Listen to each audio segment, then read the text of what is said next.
Praise the Lord. Good morning. இந்த காலை வேளையில் நாம் தேவ வசனத்தை தியானிக்க வந்திருக்கிற எல்லாரையும் கர்த்தர் ஆசீர்வதிப்பாராக. இன்றைக்கு நாம் வசனத்தை தியானித்து ஆண்டவரை ஆராதிக்க போகிறோம். என்னோடு நீங்கள் திருப்பிக் கொள்ளுங்க. மத்தேயு 1 அதிகாரம் 23 வசனத்தை நாம் வாசிப்போம்.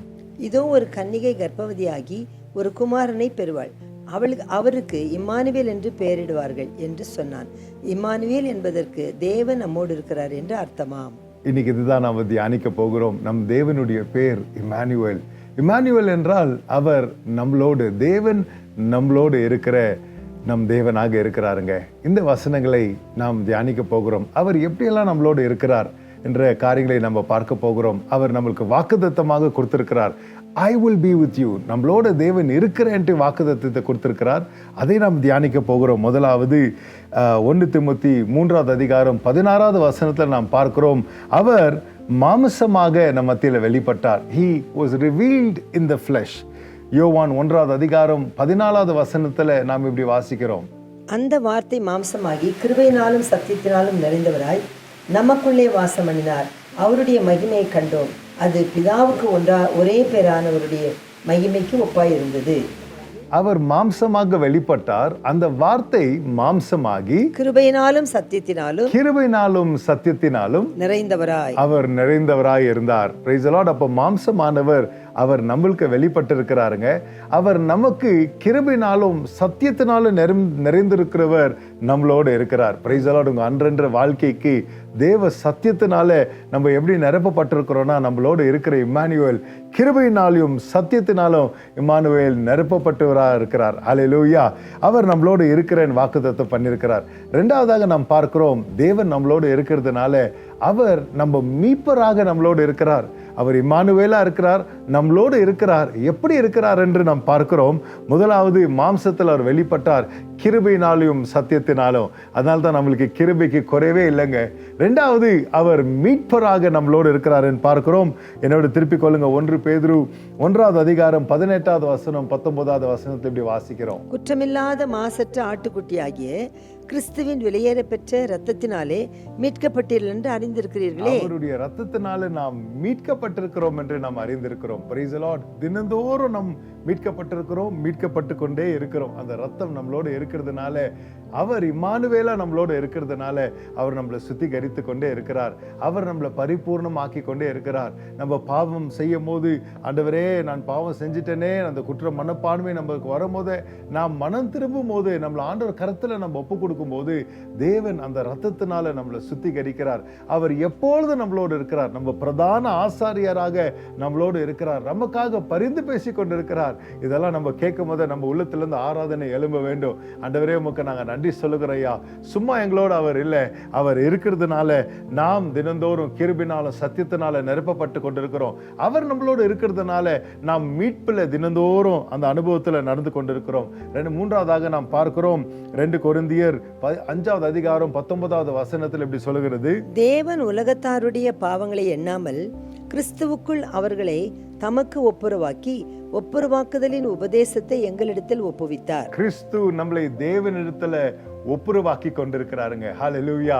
என்ன ஒரு ஆசீர்வாதம் பாருங்க. இம்மானுவேல் நம்மளோடு எப்படி இருக்கிறாரு, நம்மளை ஆண்டவரோடு ஒப்புரவாக்கி கொண்டிருக்கிறார். தடைகள் வரலாம், சில சோதனைகள் வரலாம், சில நேரத்தில் நம்ம தடுக்கி விழுந்திருக்கலாம். ஆனா நீங்க அங்கேயே உட்கார தேவையில்லைங்க. நம்மளுக்கு ஒப்புரவாக்குறவர் நம்மளோடு இருக்கிறார். நம்ம இம்மானுவேல் நம்மளோட என்ன பண்ணி கொண்டிருக்கிறாரு, தேவனிடத்துல நம்மளை ஒப்புரவாக்கி கொண்டிருக்கிறார். உறவுக்குள்ள கொண்டு வந்து கொண்டிருக்கிறார். மகளாக நாம் அவரோட வாழ ஆண்டவர் நம்மளை ஆசீர்வதிச்சு கொண்டிருக்கிறார். அந்த அனுபவத்தை தேவன் நம்மளுக்கு கொடுத்து கொண்டிருக்கிறாருங்க. நம்ம இம்மானுவேலை நம்ம துதிப்போமா? ஹல்லேலூயா. Praise the Lord. அது மாத்திரம் இல்லாமல் 4வதாக நாம் பார்க்கிறோம் கொலோசியர் 2 அதிகாரம் 9 வசனத்தை இப்படி சொல்லுகிறது. ஏனென்றால் தெய்வத்துவத்தின் பரிபூர்ணமெல்லாம் சரீர பிரகாரமாக அவருக்குள் வாசமாய் இருக்கிறது. சரீரபூர்வகமாக தேவனுடைய பரிபூர்ணம் எங்க இருக்குதுங்க? இயேசு கிறிஸ்துவுக்குள்ளாக இருக்கிறது. அவர் நமக்குள்ள இருக்கும் போதே நமக்குள்ள என்ன இருக்குதுங்க? தேவனுடைய பரிபூர்ணம் காணப்படுகிறது. யோவான் 1 அதிகாரம் 16 வசனத்துல பாருங்களேன். அவருடைய பரிபூர்ணத்தினால் நாம் எல்லாரும் மகிமையின் கிருபையின் மேல் கிருபை பெற்றிருக்கிறோம். அந்த பரிபூர்ணத்தினால நாம் எல்லாருமே இன்னைக்கு கிருபையின் மேல் கிருபை. ஹல்லேலூயா. தேவன் நம்மளை பார்க்கும் போதே நம்ம குறைகளை தேவன் பார்க்கல, கிறிஸ்துவின் பரிபூர்ணத்தை பார்த்து கொண்டிருக்கிறார். இம்மானுவேல் நம்மளோட இருக்கிறதுனால நீங்க குறைவுள்ளவர்கள் அல்ல, நீங்க பரிபூர்ணமானவர்கள். ஹல்லேலூயா. உங்க ஆவிக்குரிய நிலைமையா இருக்கட்டும், எந்த நிலைமையா இருக்கட்டும், நம்ம வாழ்க்கையில கிறிஸ்து என்னோட, இம்மானுவேல் என்னோட இருக்கிறதுனால நான் தேவனுடைய பரிபூர்ணத்துல நடந்து கொண்டிருக்கிறேன். தேவனுடைய பரிபூர்ணம் என்னுக்குள்ள காணப்பட்டு கொண்டிருக்கிறது என்ற விசுவாசத்தோட நாம் ஜீவிக்க முடியும், நாம் முன் செல்ல முடியும். Praise the Lord. நாம் பிலிப்பியர் 2வது அதிகாரம் 5வது வசனம் 6வது வசனத்துல நாம் இப்படி வாசிக்கிறோம்.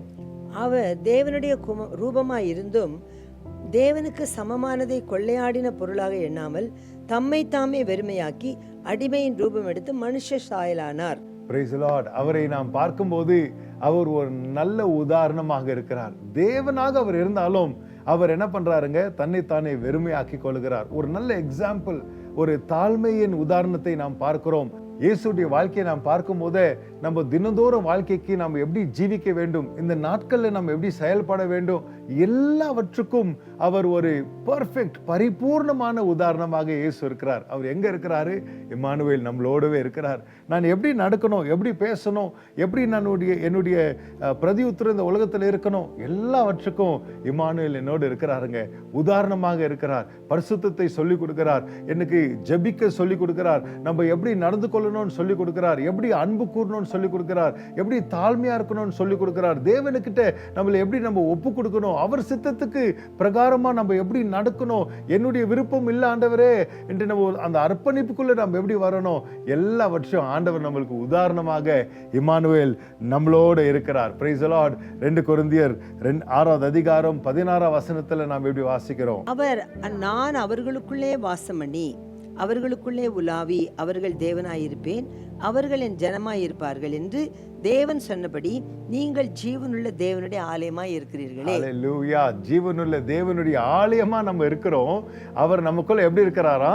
வாசம் பண்ணி, அவர் வாசம் பண்ணி அவர்களுக்குள்ளே உலாவி, அவர் உலாவி அவர்களுக்கு தேவனாய் இருக்கிறார். அவர் நமக்கு தேவனா இருக்கிறார். அவர்கள் என் ஜனமாய் இருப்பார்கள், நாம் அவருடைய ஜனமா இருக்கிறோம். அவர் நமக்குள்ள வாசம் பண்ணி, அவர் நமக்குள்ள உலாவி. என்ன ஒரு அருமையான ஒரு அனுபவம் பாருங்க, இல்லைங்களா? ஆண்டவருடைய சமூகத்துல நாம் இருப்பது, அவர் நம்மளோடு இருப்பது, நாம் அவருடைய ஆலயமா இருப்பது, அவர் நம்மளோட தங்கி இருப்பது, இல்லைங்களா? இம்மானுவேல் எங்க இருக்கிறாருங்க? நம்மளோடவே இருக்கிறார். இன்னைக்கு நீங்க ஜெபம் பண்ணுங்க, ஆண்டவரே உம்முடைய சமூகத்தை நான் உணரணும்ப்பா, உம்முடைய சத்தத்தை நான் கேட்கணும்ப்பா, உம்முடைய இருதய துடிப்பை நான் அறியணும்ப்பா, உம்மோட நான் நடக்கணும் ஆண்டவரே, இந்த அனுபவங்களுக்குள்ளாக என்னை கொண்டு வாங்கப்பான்ற அந்த அனுபவம், அந்த எக்ஸ்பீரியன்ஸ் நம்மளுக்கு உண்டாக வேண்டும். இம்மானுவேல் நம்மளோடவே இருக்கிறார். கடைசியாக நாம் பார்க்கிறோம் மத்தேயு 28வது அதிகாரம் 20வது வசனத்தில் ஆண்டவர் சொல்லுகிறாரு, உலகத்தின் முடிவு மட்டும் நான் உங்களோடு இருப்பேன். I will be with you until the end of this age. நம்ம கவலைப்பட தேவையில்லைங்க. நம்ம இந்த உலகத்துல பிறந்த நிமிஷத்துல இருந்து நம்ம வாழ்க்கை முடிகிற மட்டும் ஆண்டவர் நம்மளை விட்டு எங்கேயும் போகிறதுல நம்மளோடவே இருக்கிறவரா இருக்கிறார். இன்னும் ஒரே ஒரு வாக்குத்தத்தத்தை நான் சொல்லி முடித்து ஜெபம் பண்ண போகிறோம். எபிரேயர் 13வது அதிகாரம் நாம் 5வது வசனம் 6வது வசனத்தை வாசிப்போம். நீங்கள் பண ஆசை இல்லாதவர்களாய் நடந்து உங்களுக்கு இருக்கிறவைகள் போதும் என்று எண்ணுங்கள். நான் உங்களை விட்டு விலகுவதும் இல்லை, உன்னை கைவிடுவதும் இல்லை என்று அவர் சொல்லியிருக்கிறாரே. அதனாலே நாம் தைரியம் கொண்டு, கர்த்தர் எனக்கு சகாயர், நான் பயப்படேன், மனுஷன் எனக்கு என்ன செய்வான் என்று சொல்லலாமே. அல்லேலூயா.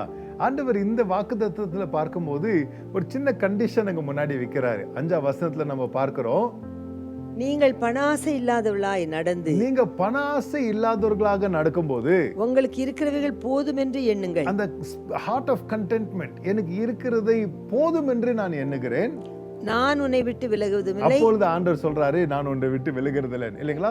பாருங்க, தேவன் நம்மளோட இருக்கணும்னா நம்ம கொஞ்சம் இந்த காரியத்துல ஜாக்கிரதையா இன்னைக்கு நடந்து கொள்ள வேண்டும். இல்லைங்களா? இந்த உலகத்துல பிசாசு அநேக சோதனைகளை கொண்டு வந்து பண ஆசை உள்ளவர்களாக நம்மளை மாத்தணும். இந்த போதுமென்ற மனப்பான்மை இல்லாமல் இருக்கிறதுனால தான் இன்னைக்கு நிறைய பிரச்சனைகள் வந்து ஆண்டுடைய சமூகத்தை உணர முடியாம நம்ம இருக்கிறோங்க. இந்த கடைசி காரியத்தை நான் உங்களுக்கு சொல்லி ஜெபிக்க போகிறோம். நம்மளுக்குள்ள அந்த ஒரு மனப்பான்மை வர வேண்டும். தேவன் நம்மளோட இருக்கணும்னா எனக்குள்ள அந்த போதும் என்ற மனப்பான்மை இருக்கணும். இல்லைங்களா? நம்ம பாடுகிறோம், நீங்க போதும் ஏசப்பா, இல்லை இந்த உலகத்துல வேற எது எது இருக்கோ இல்லையோ நீங்க எனக்கு போதும் ஆண்டவரே. அந்த வாஞ்சைக்காக இன்னைக்கு ஜெபிங்க. சங்கீதக்காரன் சொல்லுகிறான்ல, ஆண்டவரே உம்மை நான் தேடுகிறேன் as the deer pants for the waters. அப்படி எனக்குள்ள ஒரு ஏக்கம் வருது ஆண்டவரேன்னு, அது போல எனக்குள்ள ஒரு ஏக்கம் இருக்கட்டும். உண்மை நான் இன்னைக்கு வாஞ்சிக்கிறேன்ப்பா, எனக்கு வேற எதுவும் எனக்கு இந்த உலகத்துல வேணான்னு சொல்லும் போது ஆண்டு சொல்றாரு, உன்னை நான் விடுகிறதல்ல, உன்னை நான் கை விடுகிறதல்ல, உனக்கு நான் சகாயம் செய்வேன் ஆண்டு சொல்றார். The Lord is my helper. அதனால நான் பயப்பட மாட்டேன். மனிதன் எனக்கு என்ன செய்ய முடியும்? தேவன் நம்மளோடு இருக்கும் போதே நம்மளுக்கு விரோதமா இருப்பவன் யார்? தேவன் நம்மளோடு இருக்கும் போதே நம்மளுக்கு விரோதமா எழும்பி வர எந்த காரியம் முடியுங்க? பிசாசுனால முடியாது, சூழ்நிலைமைகள்னால முடியாது, தோண்டினாலும் நம்மள அதனால ஒன்றும் பண்ண முடியாதுங்க. ஏன்னால் தேவன் நம்மளோட இருக்கிறதுனால இந்த காலை வேளையில நம்ம ஜெபிக்க போகிறோம். நம்ம எல்லாரையும் நம்மள ஆண்டவர் கருத்துல ஒப்பு கொடுத்து இந்த காலை வேளையில நம்ம ஜெபிக்கலாம். ஆண்டவரே உம்மை நான் அறியணும், உம்மோட நான் ஜீவிக்கணும், உம்மை நான் இன்னும் அதிகமா உம்மோட நான் வாழணும். இம்மானுவேல் தேவன் என்னோட என்ற வார்த்தையை நம்ம கேட்டிருக்கிறோம். அந்த வாக்குத்தத்தத்தை நாங்க பெற்றுக்கொள்கிறோம். எல்லா சூழ்நிலைமைகளையும் ஆண்டவரே நீர் எங்களோடு இருக்கிறீர், உமக்காக நாங்க ஜீவிக்க எங்களை ஒப்பு கொடுக்கிறோம். பிதாவே உமக்கு நாங்க நன்றி சொல்கிறோம் ஐயா.